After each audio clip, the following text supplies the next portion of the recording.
All right, so let's get started by downloading MySQL. We're going to come right over here to dev.mysql.com/downloads/installer, and I will have that link in the description, so you don't have to write all of that out. But you should be seeing this page right here. Now, we have to select an operating system. I'm using a Windows machine, and if you aren't, if you're using Linux or Mac or something else, it should populate it for you. But if it doesn't, just select this drop-down and select your operating system. Next, we have two different downloads. We can install the MySQL Installer Community or MySQL Installer Web Community. This one is very small, but then you actually do have to download the installer. It just gets it from the web. This one, I'm going to download the actual installer. It's larger, but this is the one I'm going to do. I'm going to go ahead and select download. It's going to ask me if I want to log in or create an account, and I don't. I'm going to say no thanks. Just start my download. I'm going to save this in this desktop folder. Doesn't really matter where you save it. We're going to save them, and it's going to download. It should be done in just a few seconds. I'm going to go ahead and click on it, and it's going to open it up when it's finished, and we should get the interface of the UI for the actual installation for MySQL. So here is the MySQL installer, and first thing we need to do is choose a setup type. Now, we're going to keep the developer default unless you really know what you're doing, and you can select the server only, the client only, full, which is literally everything MySQL has to offer, or custom. So we're going to keep this developer default, just installing the things that we kind of need. So let's go ahead and select next. And for whatever reason on my computer, it's saying this path already exists. You probably won't get that, but I'm just going to go ahead and select next. And then I'll select yes. It keeps doing that. I can't explain why, but it keeps doing that for me, even though I've deleted it from my computer completely. But it just remembers it somewhere in its memory. Now, the next thing we need is to check requirements. Now, I just have this one. It says I need to download this Visual Studio. I'm not going to do that, but on your screen, you may have multiple requirements. Typically, you're looking at something like this, Microsoft Visual C++ redistributable package. What you need to do is download this. All you have to do is click download. Once you download and install that on your computer, and then we go back, all those should be gone. That's the one that I see the most when I'm actually working with these requirements. I had to install it myself when I got this new laptop. So go ahead and install that if you need to. But if yours looks like mine, we don't need this Visual Studio for what we're going to do. We're going to go ahead and select next. It is giving us a prompt that we haven't satisfied all the requirements. That's okay. We're going to go ahead and select yes as well. Now we're ready to install all of these things. These are all things that MySQL wants you to install. The most important are the server and the workbench, but it does not hurt to have all these other things as well. Some of these connectors are also important. So we're going to go ahead and execute. This will take just a few minutes. I'll skip ahead when they're all done, but this should take just a few minutes, and then we'll continue on installing MySQL. But everything just completed, and now we're going to select next. And now we need to actually configure our product. Now, really the only one that we actually need to configure is the server. The router says we need to configure it, and the samples and examples say we need to configure it as well, but really it's just the server. Let's go ahead and select next. Now we're not going to change anything for this type and networking. Unless you know what you're doing with the port, next protocol port, we're not going to change any of this. We'll go ahead and select next. Next thing we need to do is select an authentication method. I'm going to be using a password. I'm not going to be using the legacy authentication method, so I'm just going to go ahead and create a password. Now, for you, and I keep getting this error and I can't explain why. Right here for you, you should be creating a password at the bottom. It's remembering my password somehow, and I really can't explain it. But I'm going to create my password or check my password. This is one that I already created before I deleted it off my computer, but it's still there. So it's saying my password is still good. But if you need to, you should be entering a password and then confirming your password and saving it. And then you should also be checking it as well. And then we're going to configure this as a MySQL server as a Windows service. I'm going to keep that checked. And we're going to start the MySQL server at system startup. I like that automatically being there. I don't want to mess with that. So I'm going to keep it as it has it.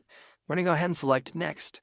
And the last thing we do is just need to execute this. And then everything we put in there is going to actually go. So let's run this and execute it. And that just finished. So let's go ahead and select finish. Now it says configuration complete for the server, but we also need to configure these other two. Let's take a look at these really quickly. We're not going to do anything on this. It even says we really don't need to do this. We just need to click finish and configuration not needed. Next, we'll do samples and examples, and we can input our password.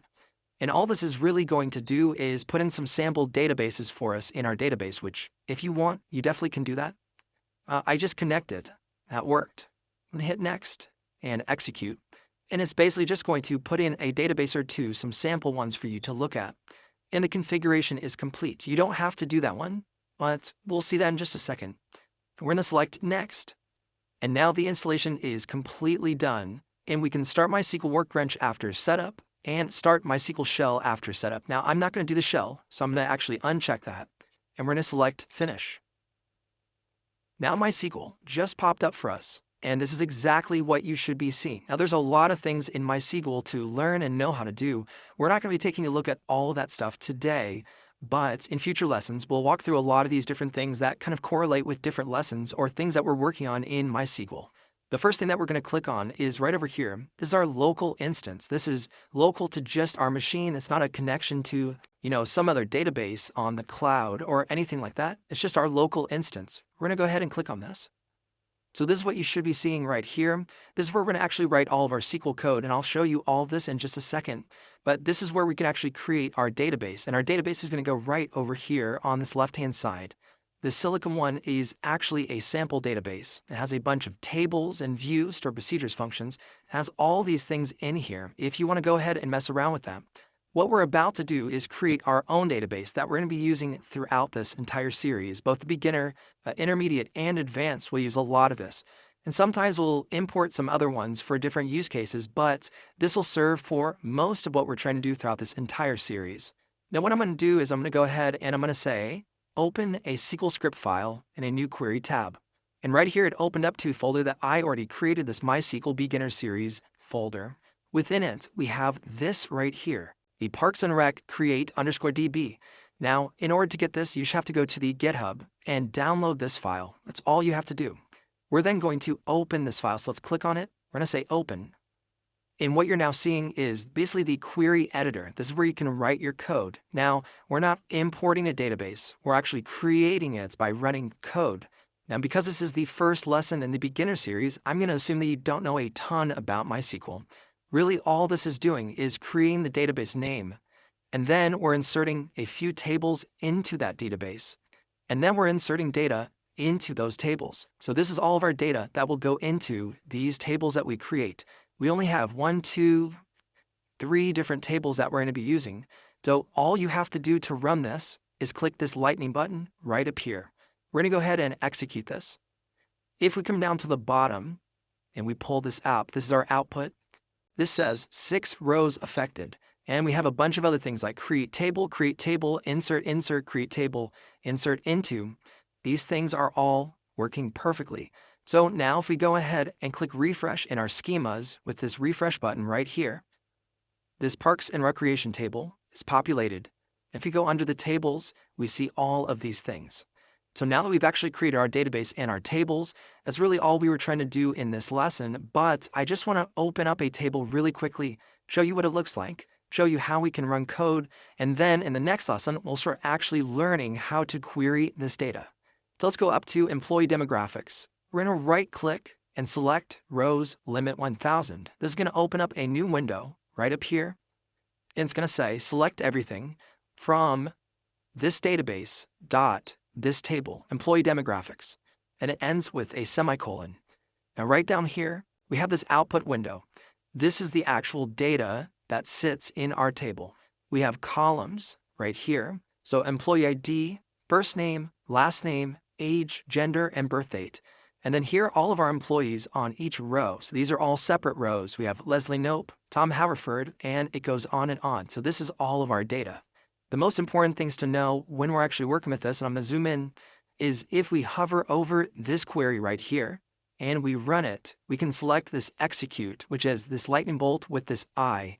We're going to execute this, and it's going to run this because we're highlighted over it. Now, if we have 2 queries, let's say this one right here, but let's change it to employee_salary. We'll do _salary. Let's say we want to query this table. So now if we highlight over this, and we go up and select the lightning bolt with the I, now we're looking at a different table. But if we select, even if we're hovering over this, if we select this button, we're going to execute everything in this editor window. So let's run this. And now you can see at the bottom, we have two outputs, the employee demographics and the employee salary. So this button is going to run everything in this editor window. Whereas if we select this lightning bolt with the eye, we're doing everything that's just under where we have the cursor, where we have it highlighted. The very last thing that I want to mention is that right over here, you may have this up, and you probably don't want that. We're not going to do any SQL additions in the series. You can get rid of that by clicking this button right here. So starting in the next lesson, we'll have everything ready to go, and we will start learning the basics of MySQL. I hope you're able to follow along, get everything set up how we have it on the screen. I am super excited about this series. I love SQL. So I'm really excited to get started on this with you guys. I will see you guys in the next lesson.